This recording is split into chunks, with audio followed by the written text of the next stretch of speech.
ಈ ಕೋಟೆಯಲ್ಲಿ ಮನುಷ್ಯರನ್ನು ತಿನ್ನುವಂತಹ ದೆವ್ವಗಳು ಇದೆಯಂತೆ. ಈ ಕೋಟೆ ಹೆಸರು ಕಾರ್ಕೋಟ ಕೋಟೆ. ಇದು ಅತ್ಯಂತ ಪುರಾತನೆಯ ಕೋಟೆಯಾಗಿದ್ದು ಈ ಕೋಟೆಯು ಝಾನ್ಸಿಯಿಂದ 70 ಕಿಲೋಮೀಟರ್ ದೂರದಲ್ಲಿದೆ. ಇಲ್ಲಿಯವರೆಗೂ ಈ ಕೋಟೆ ಒಳಗೆ ಹೋದವರು ಯಾರು ಕೂಡ ವಾಪಸ್ ಬಂದೇ ಇಲ್ವಂತೆ. ಹಾಗಾಗಿ ಅಲ್ಲಿನ ಜನರು ಕೂಡ ಆ ಕೋಟೆ ಕಡೆ ಕಣ್ಣೆತ್ತಿ ನೋಡೋದಕ್ಕೂ ಭಯ ಪಡ್ತಾರೆ. ಈ ಕೋಟೆ ನಮಗ್ ನೋಡಕ್ಕೆ ಬರೀ ಭೂಮಿ ಮೇಲೆ 2 ಅಂತಸ್ತಿನ ಕೋಟೆ ತರ ಮಾತ್ರ ಕಾಣುತ್ತೆ. ಆದ್ರೆ ಈ ಕೋಟೆ ಒಳಗೆ 2 ಅಂತಸ್ತಿನ ಅಂಡರ್ಗ್ರೌಂಡ್ ವ್ಯವಸ್ಥೆ ಕೂಡ ಇರುತ್ತೆ. ಈ ಕೋಟೆಯ 2 ಅಂತಸ್ತಿನ ಅಂಡರ್ಗ್ರೌಂಡ್ನಲ್ಲಿ ನಿಧಿ ಇದೆ, ಅಂದ್ರೆ ಚಿನ್ನದ ನಾಣ್ಯಗಳು ಹಾಗೆ ನಿಕ್ಷೇಪಗಳು ಇದೆ ಎಂದು ಇಲ್ಲಿನ ಸ್ಥಳೀಯರು ನಂಬಿದ್ದಾರೆ. ಈ ಕೋಟೆಯಲ್ಲಿ ಇಷ್ಟೊಂದು ಬೆಲೆ ಬಾಳುವಂತ ನಿಧಿ ಇದೆ ಅಂದ್ರೂ ಕೂಡ ಅಲ್ಲಿ ಹೋಗುವ ಧೈರ್ಯ ಯಾರೂ ಕೂಡ ಮಾಡೋದಿಲ್ಲ. ಯಾಕಂದ್ರೆ ಅದಕ್ಕೆ ಒಂದು ಬಲವಾದ ಕಾರಣವಿದೆ.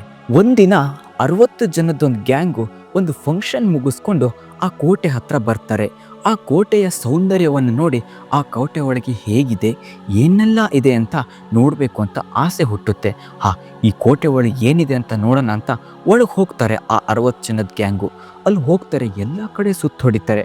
ಹಾಗೆ ಅಲ್ಲಿ 2 ಅಂತಸ್ತಿನ ಅಂಡರ್ಗ್ರೌಂಡಿಗೂ ಕೂಡ ಹೋಗ್ತಾರೆ, ಅಂದರೆ ನಿಧಿ ಇರೋ ಜಾಗಕ್ಕೂ ಕೂಡ ಹೋಗ್ತಾರೆ. ಅಲ್ಲೆಲ್ಲ ಸುತ್ತ ಹೊಡಿತಾರೆ. ಆದರೆ ಅಲ್ಲಿ ಹೋದವ್ರು ಮಾತ್ರ ವಾಪಸ್ ಹಿಂತಿರುಗಿ ಬರೋದೇ ಇಲ್ಲ. ಅದನ್ನೆಲ್ಲ ತಿಳ್ಕೊಂಡಂತ ಇನ್ನಿಬ್ರು ಕೂಡ ಅವರೆಲ್ಲ ಏನಾದ್ರು ಹಾಗಾದ್ರೆ ಒಳಗೆ ಏನು ನಡೀತಾ ಇದೆ ಇದನ್ನೆಲ್ಲ ತಿಳ್ಕೋಬೇಕು ಅಂತ ಧೈರ್ಯ ಮಾಡಿ ಕೋಟೆ ಒಳಗೆ ಹೋಗ್ತಾರೆ. ಅವರು ಕೂಡ ವಾಪಸ್ ಹಿಂತಿರುಗಿ ಬರೋದೇ ಇಲ್ಲ.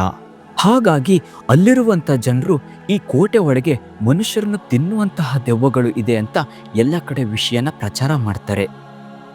ಹಾಗೂ ಈ ಕೋಟೆ ಒಳಗೆ ಯಾವಾಗಲೂ ಒಂದಲ್ಲ ಒಂದು ರೀತಿ ಈ ಥರದ ಘಟನೆಗಳು ನಡೀತಾನೆ ಇರ್ತವೆ. ಅದಕ್ಕೆ ಈ ಕೋಟೆಗೆ ಇವತ್ತಿಗೆ ಬೀಗ ಹಾಕಲಾಗಿದೆ.